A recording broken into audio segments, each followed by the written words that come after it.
Oh, hello. I didn't hear you come in. Things have gone so terribly wrong in the last couple of days. I don't understand. I don't know that anybody could understand. We thought we had it so right. We thought he was the one. We thought we were wrong. There we were when we left after the supper. Everything was so joyous. Everybody was having such a good time. We were singing praises to God. We came out on that beautiful night with the full moon, and we were walking through the Kidron Valley. We went up through the Mount of Olives and came to that spot that Jesus liked so much, that place that we'd stayed so many times, the Garden of the Winepress. Or you may know it as Gethsemane, a beautiful little garden full of olive trees. Where the wind would blow was on the western side of the mountain, which caught the breeze. It was just a comfortable place. Jesus left some of the disciples behind, but he asked Peter and my brother James and myself to come along with him to the garden because he needed to pray. And he left them sitting over on the side in their little group, and as we left, they were talking and laughing and wondering how the next few days were going to go. We went off, and Jesus told us to wait here, and he went about a stone's throw away, and he began to pray. And he prayed, and he prayed. And it went on for quite a while. Jesus was a prayer. And it had been such a long day. As I told you yesterday, I was one of them that went early, prepared the place for the Passover, and there was a lot of work to that. And then it went well into the night, and it's almost midnight. And it was just so hard to stay awake that Peter and James and I fell asleep. And Jesus came back and actually got on to us a little bit about sleeping and told us that we needed to be praying instead. And he went off again and prayed some more. And we tried to pray, but sometimes you know how it is. When it's late at night, you try to pray and you find yourself asleep. And it was the same thing with us. But Jesus was over there, and he was having his last real conversation with the Father before all the things went so wrong. We didn't really know what he was praying. He told us later, but we know when he came back and woke us up that next time, there were these little drops on him. It looked like sweat, but we could tell in the moonlight it was blood. He prayed so hard that he sweat blood. I don't know that I could pray that hard, but Jesus, who we thought was the very Son of God, was praying that hard. And maybe he knew what was about to happen. We didn't. We just thought it was another night in the garden. Now, Jesus had said some things at the Last Supper, and he talked about everybody running away. He and Peter got into this thing about that before the rooster would crow, that Peter would deny him 3 times. Peter said, if everybody else falls away from you, I will fight to the death for you. And I'm sure that he would. But Jesus said, get up, get up. He woke us up. We went over, we woke up the others. And Jesus said, come on, the time is here. Well, we just thought we were going to go someplace else. What we didn't know was that just over the ridge, first we could hear it, then we could see it. The torches and the flames. It wasn't that big a thing. Those things happened every once in a while as people are traveling. You want to see where you're going. But as it got closer, we could see this wasn't just people traveling and looking. It was soldiers. And it was soldiers from the temple. It was not the Romans. So we didn't think we had anything to worry about. These were our people. This was our faith. This was our priest. But he was looking for us. And when they arrived, right in the front was Judas. Judas, the one that we thought went out to give money to the poor, now is with the soldiers. As they came up, Jesus himself said, "Who are you looking for?" And they said, "Jesus of Nazareth." But do you know how Jesus answered them? It was the strangest thing. He didn't say, "I'm Jesus." He said, "Yahweh." Now, you may not understand what that means, but he was using the name of God. He said, "I am." It shocked us. It shocked them. The soldiers drew back. It scared them at first because they thought, if this is God, what's he going to do to us if we try to arrest him? And Jesus said, "I am he. I am the Yahweh." And he said, "What do you want?" And they came to arrest him. Judas had kissed him on the cheek. And we didn't think much about it at the beginning because that's how a lot of people greeted one another. What we didn't realize is that was the signal of a betrayer. Because it was dark and it was out in the orchard or the tree grove, and sometimes it was hard to see. They wanted to make sure they had the right guy, so Jesus told them, "I will signal who it is by kissing him on the cheek." Immediately, Peter, who said that he would defend Jesus to the death, drew out his sword. Of course, Peter's a fisherman. He's not a swordsman. He took a swipe and he came close, but all he did was cut off the ear of the high priest. But even in the midst of all that, Jesus picked up that ear and put it back on that man and healed it like nothing had ever happened. Told Peter to put down the sword, and the other sword that we had was laid on the ground. And Jesus said, "Who is it that you want?" And they basically said, "It's you." And he said, "Well, then let these other people flee." And so we did. We got away from there just as fast as we could. And on the way, we saw that we weren't the only ones because we didn't realize there was a young man that had followed along behind us that whole way. And you probably know him. We called him John Mark. That was the name that his mother, he had a faithful mother and grandmother, and that's what they called him. But pretty soon, it wasn't too long, that after he followed along with Peter for many, many years, he was a companion of Paul and learned under Paul for many years. But everybody got kind of tired of saying John Mark, and they called him Mark. And you probably have seen his writings. He wrote quite a bit about Jesus as well. We saw him running away. But at least we had our clothes on. He had followed us through the night with just a sheet wrapped around him, and someone had tried to grab the sheet, and there was this naked boy running off through the woods trying to get away with all the rest of us. But as everybody else scattered, I began to wonder what is happening with Jesus. I didn't go up to where he was, but I tried to follow along with him because Jesus and I were close. Remember, I told you last night that I was his best friend, that I was the one that he put right here in the front so that I could lean back and be in his chest and be closest to him, the one that he was facing to be able to talk to, the one that he took so many places. I didn't feel like I could leave him alone now, so I began to follow him at a distance. And the first place that they took him to was the priest's house. And I thought, well, this is not going to be too bad. He's going to see the priest. And as they took Jesus, and the soldiers took him into the courtyard, and the priest's courtyard was all closed off and had a gate because he just didn't want anybody coming in. But this was Passover, and there were a lot of people gathered in the courtyard. And as I went in, I saw somebody I knew. And then I realized that Peter was following along too.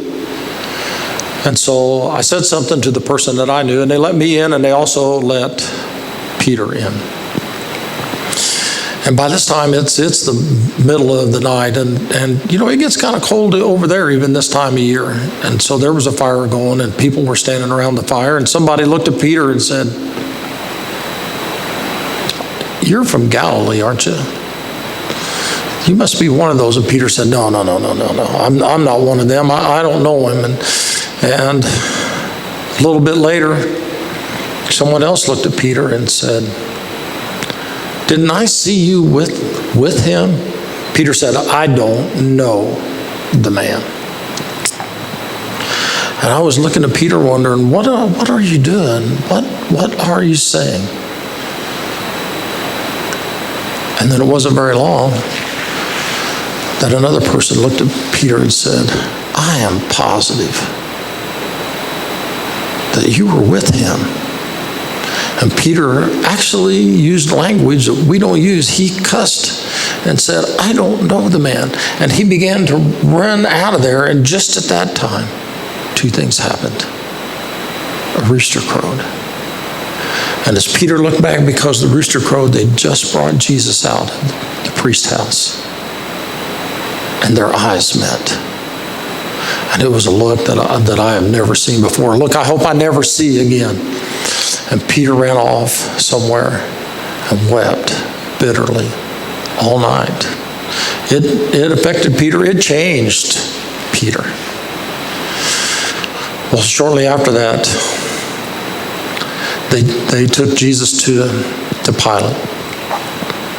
Pilate asked him questions and asked him what was going on, and basically said, "I don't see anything wrong with what's going on here." But he happened to ask Jesus where he was from, and he said he was from Nazareth in Galilee. And he said, "Whoa, you're not underneath my jurisdiction. If you're a Galilean, you belong to Herod." So he sent him to Herod. And as we watched along, and we saw him, and the soldiers drug him along. They took him to Herod. Well, the scoundrel that he wasn't really concerned about who Jesus was. He was just wanting to show. He said, "Show me some of your tricks. Do some of your miracles here for me. Do some of these things that I can see who you are." And Jesus just stood there. He wasn't going to be influenced by any man, not even Herod. So Herod got frustrated with him and fed up with him and sent him back to Pilate. Well, Pilate, when he got there, he said, I don't see anything wrong with what this man has done. He's not done anything that I can see. But hoping that he could satisfy the Jews, he did turn him over to be scourged and to have they made this crown, or so they called it. The soldiers did while they were down in the lower level of the fortress. They put it on Jesus' head. And they didn't just set it on there. They shoved it on with these big, sharp needles. They spit on him. They gave him a little reed like it was a scepter and would hit him with it and say, "Hail to the King of the Jews. Hail to the King of the Jews." I didn't see that part. That was down with just the soldiers and Jesus, but he told us about it later. It must have been horrible, because Jesus knew that he was more powerful than any of them, and to stand there and just take it. And that's the hardest thing at all. It's easy to strike back, but Jesus just stood there and took it. I don't think I could have done that. Then back he went to his own people. Our people. His people. The people of his God. They put him on trial to see if he broke the law. What I don't understand is they broke the law to see if he broke the law. They found him guilty of breaking the law, even though they were doing it themselves. The Sanhedrin, according to our law of the Jews, is not to be held at night. is to be held with enough notice during the day for everyone to get there, so that everybody in the temple area can see who goes in that room over there that's doing judgment, who shows up, who doesn't. And then they know who to hold accountable for the outcome of whatever happened in that room.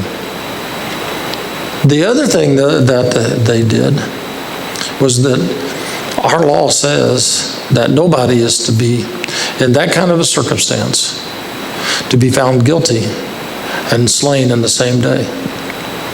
But that's what they did. They accused Jesus of being a blasphemer, someone who speaks against God. They questioned him. They pulled his beard. They slapped him and put a blindfold on him and said, "If you're so wise, tell us who just hit you. Which one of us was it? You only have 70 to pick from. Don't you know?" But two men were there that told us later that they didn't agree with what happened. And they spoke up against what happened, but they were outnumbered. And so, even though they thought Jesus was worthy of death, that he had claimed to be God, and they didn't think that he was, we all thought he was, they sent him off to Pilate again. But they didn't just send him by himself. As they drug him along, and we followed along, I followed along afterwards, and some of the women that came along as well, as we followed him from place to place to place. Pilate took this bowl of water in front of everybody and washed his hands and said, "I washed my hands of this whole matter. I don't have anything to do with it. I don't find him guilty." And he'd even put him out in front of the people, because it was Pilate's practice every year at Passover to offer up two criminals, to let the people decide, which one do you want to be set free? This one or this one? And it was so ironic that Jesus, who we thought was the Son of God, was standing beside this other man whose name was Barabbas. Do you know what that means? In our language, that means son of the Father. So you have this murderer, this terrorist, this Barabbas, and you have this man that's done nothing but good through all of his life. Fed people, healed people, cast demons out of people, taught them all the ways that they need to live to have a righteous life, that did everything he could to bring them back to the Father.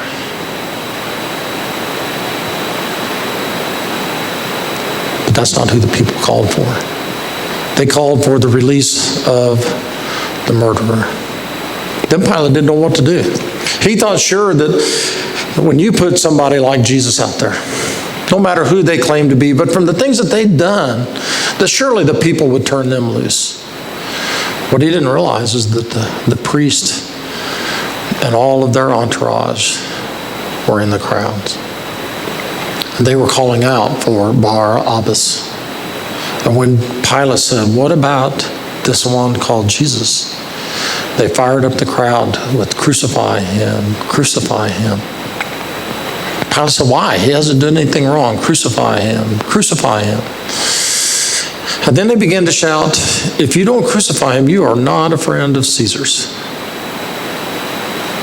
I'm telling you, you could see Pilate's face change. Because Pilate knew if it got back to Caesar, that somebody was claiming to be a king, or even more, if the people were claiming that he was king, and Pilate didn't do something to squash it out, he would be removed from office, and it's hard telling where he ended up. So in order to please the people, to save his own head, Pilate turned him over to be scourged and to be crucified. I don't know if you've ever witnessed either, but it's hard to watch. For scourging isn't just a simple whip that they take and they use. Oh, no, no. It's much, much more than that. Scourging is a small handle, about that long, a wooden handle. It has about 9, 10, 12 leather pieces hanging off, about yay long or so, all different lengths. But that's not the worst of it. Because at the end of each one of those pieces of leather is something sharp. It might be a jagged piece of metal, a broken bone, a shattered piece of pottery. And when they take that whip and hit it, it's not just one guy, it's two soldiers, one on each side, and they try to outdo the other one with how hard they can hit. And it's not just a whack, it's a whack and a drag. And they're trying to see how much skin and muscle and tissue that they could remove from the back of this person that they believe to be a criminal. And the fact of the matter is, hardly anyone survives scourging. Most people pass out, many die, and never make it to the crucifixion. But as if that scourging wasn't enough, and the crucifixion wasn't enough, they threw that cross arm or that cross on Jesus and made him carry it. This one who can't hardly even stand up, the one who has almost no strength left, who hasn't slept, who's been beaten and tortured and all these things, had to carry that cross. And the Romans, with the ways that they did things, they wanted to make sure that everybody understood what is going on here. Everybody knows, you mess with us, this is what happens to you. So they don't take the direct route from the fortress to the cross. They go back and forth through town and make it a whole journey so that everyone in that city sees this is what will happen to you if you don't live according to the Roman ways. Many times Jesus fell down. Sometimes they tried to pick him up. The women cried. And today we still know that trail. It's called the Trail of Tears, because of all the people that were weeping, because this good man was headed for a horrible punishment. Some people were like me and James and John and Thaddeus and Bartholomew and Thomas. Just confused about why this is happening to the one that we thought was the Savior. Just a few days earlier, everybody had been singing the Hosanna, save us now. Hosanna in the highest. You are the God. God be with you to save us. Be the new emperor of our kingdom, son of David. And now, our hopes, our dreams, our wishes for our children and the others around us, they're everything but gone. They finally got Jesus to that place that's called the cranium. He and two others. And you see, the Romans at this time, they didn't just, sometimes they would put them on the cross and just tie their arms on. Not Jesus. They wanted it to be painful. They wanted it to be miserable. They drove the nails, not in his hands, in his wrist. Right about there is where they would do it. Right where the carpal nerve goes through your hand. One of the most painful places in the body. And then they put his feet one on top of the other and drove those nails in so that he had no way to lift his weight. Usually there would be a little bench or stool almost that they would sit on, that as they began to sink down, they could breathe. They didn't do that for Jesus. Just the weight on his feet. There was a criminal on his right, a criminal on his left. And at first, the two of them, as we sat there and watched, they were both ridiculing him, making fun of him. You know, here are these people, these two men that are condemned to death, and all they can think about still is insults and sarcasm. Makes no sense. But the one thief, as we stood there, finally came to his senses and said, Lord, remember me when you get into your kingdom. And Jesus made one of the most important promises that he's ever made. He said, today, you will be with me in paradise.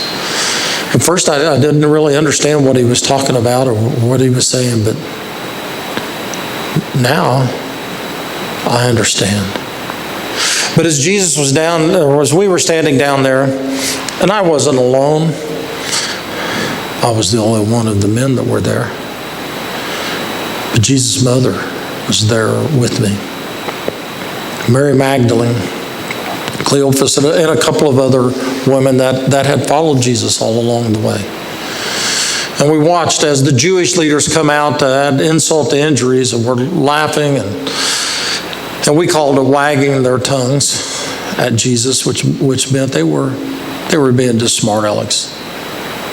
You know, you could save Lazarus. Come on down off that cross. If you can save Lazarus, why can't you save yourself? This is the man that could raise a little girl. This is the man that, you know, he was able to give a man sight that had never seen before. Seemed like he could help others,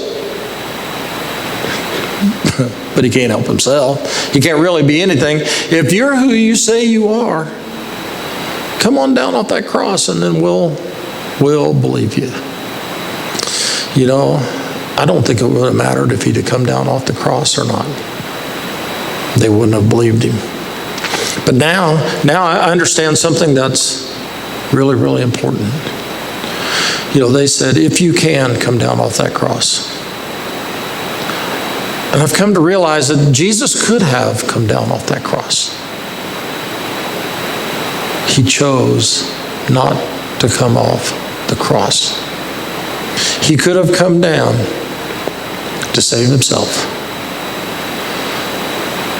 You know, there's an old song that said he could have called 10,000 angels, but he died alone for you and me. And that's what he did. He could have come down, he could have called angels, he could have taken over the whole area. But he didn't, because it wasn't about him. It was all about us. And I watched him suffer for several hours as his strength ebbed away from him, as his breathing got more and more and more shallow. In the beginning, he could take his feet on that nail and lift himself up to be able to get a breath and then settle back down. He got to the point that he didn't even have the strength to push himself up anymore.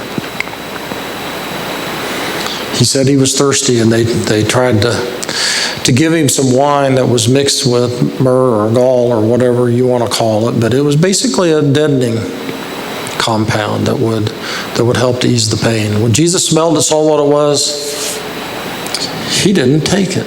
He didn't take it. Again, it wasn't about him, because he could have taken it and deadened that, maybe even knocked him out where he didn't go through the death consciously. But that's not what it was about. It wasn't about Jesus. It was about us. It was taking all that upon him to take it away from what we may have to suffer someday. And you know, even though we were there in front of him and looking up at the cross, and it wasn't very high, we could have probably reached up and touched his nose. But he felt so alone. And it seemed like even God turned his back on Jesus, because he cried out, my God, why have you forsaken me? And to us on the ground, it truly looked like Jesus had been forsaken by God. I mean, here he was, all we thought that he was, everything he was supposed to be. He should have been on a throne. But he's on a cross. Is God paying attention or not? But right in the midst of all of that, Jesus looked down. He looked down at me. And as I looked up at him, he said, "Son, behold thy mother." And he looked at Mary, who was standing there, and said, "Mother, behold thy son." You know, Jesus had other brothers. There was James, there was Jude, there was two others. He had sisters. His responsibility was Mary. And when he could no longer carry on that responsibility, it should have went to the next brother in line. But Jesus chose me to take care of his mother. And from that day on, I took her into my house and treated her as if she was my mother. And it was such an honor to be chosen by the Lord to care for his mother. But as we sat there, the day was getting long. The priest went to Pilate and they said, "You know, when it gets dark tonight, it's going to be the Sabbath. It is not good in our land to have somebody hanging during the Sabbath. Can you do something to speed up their death?" So Pilate dispatched soldiers to go to the cranium, the place of the skull, and see what they could do to speed up the death. But as we were there, and as Jesus cried out, I think God couldn't stand to watch anymore, because the whole place went dark. It was as dark as midnight, and it was straight up noon. The very light that shines upon us all was gone. I think it was telling us something. And finally, after it had been dark for a while, 2-3 hours, Jesus cried out in a loud voice, "Into your hand I commit my spirit," and it's finished. And as I think back of it now, I realize that Jesus had the power to hold on to his spirit or to give it up. He gave up his spirit. He didn't say, "My spirit is now leaving me." He said, "I give up my spirit, and it is finished." It sure seemed like it was finished to us. You know, those soldiers that I told you about, they came up just right after that. And about the time that the sun was coming back out, they went to the soldier that was on the right. They went to the soldier that was on the left. They took a club and broke their legs, because with their legs broken, they could not raise up to get a breath. And then a few minutes, 45 to 60 the most, they would be dead too. But they came to Jesus there in the middle, and as they looked at him, he looked like he was dead. They didn't break his legs, which, by the way, reminded us later that God said that not a bone in the Messiah would be broken. But they did something else. They took a spear and they jammed it through his side, between his ribs, because you could see every one of them, and right into his heart. And what astounded me as I was sitting there and watching this horrible, horrible thing go on. The first thing to come out of his side was not blood. The first thing was water.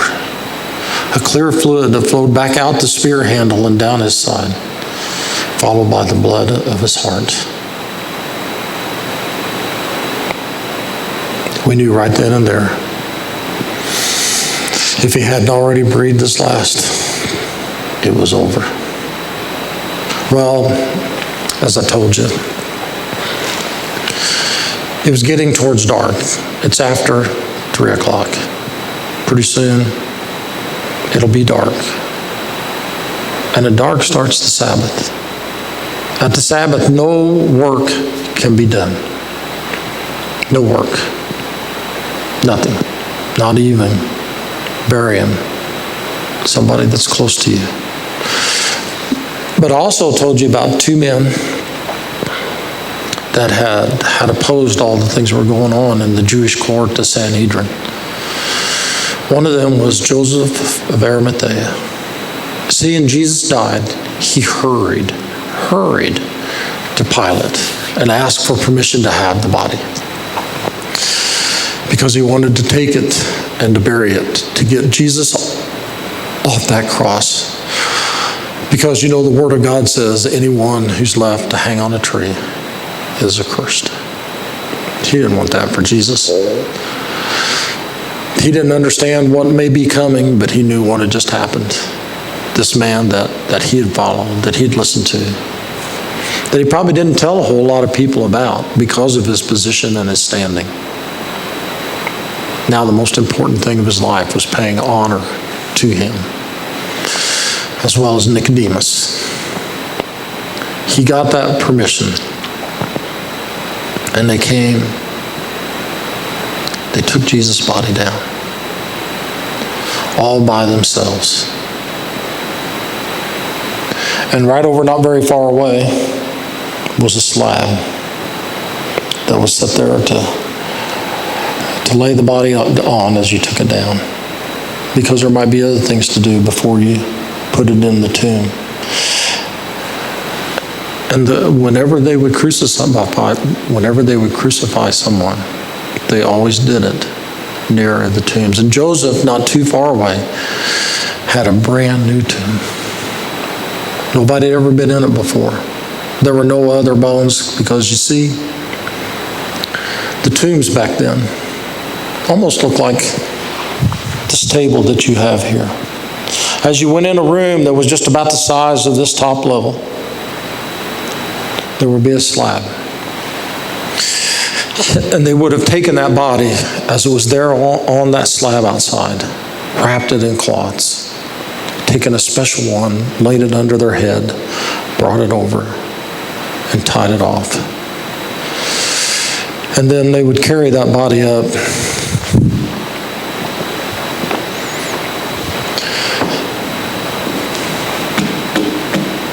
put it on the table,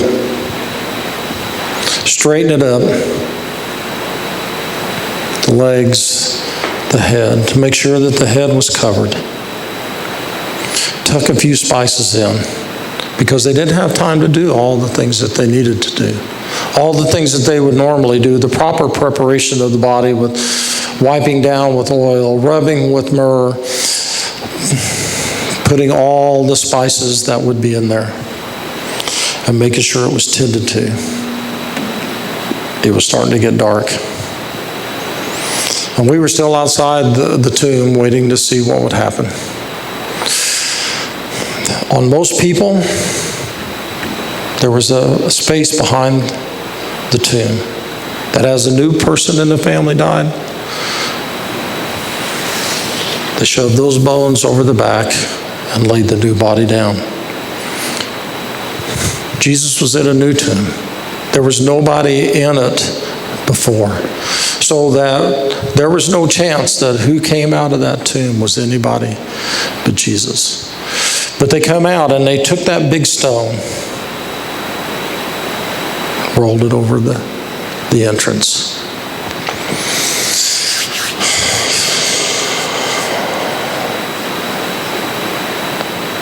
My world had come to an end. My best friend, my leader, my Lord was gone.